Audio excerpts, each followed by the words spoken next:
Well, hello there, everybody. Do a little tutorial on the truck since the starting video got some response. It is a 1972 K1500. The whole truck was built. He bought it brand new in '72 also by Gary Grant. And we have it now.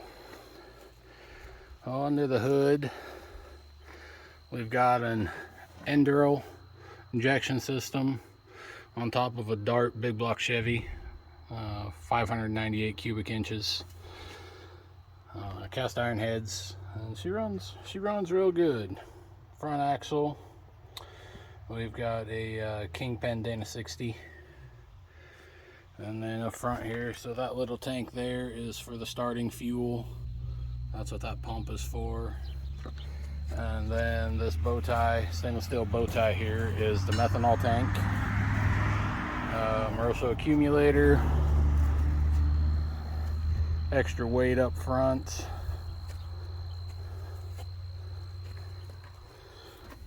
power steering pump there into a spool valve for the power steering.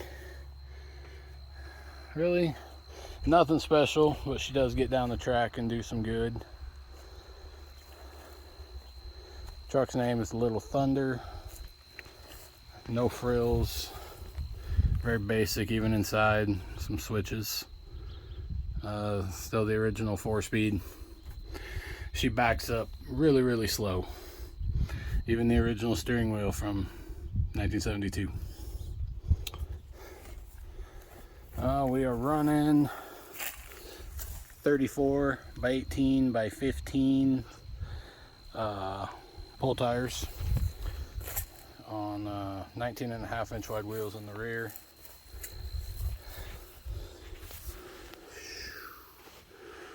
Here is the rear frame and the hook. Normally has a tonneau cover on it, but we put it away when it's in storage. There's the hitch, reverse light, tether. Said she'll straight up get with it. It is a lot of fun. Get the oil sample sent off.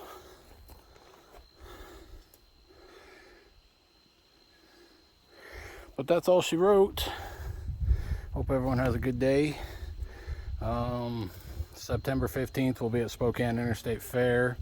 September 16th we will be at the Ferry Truck and Tractor Pull. Hope everyone has an awesome weekend.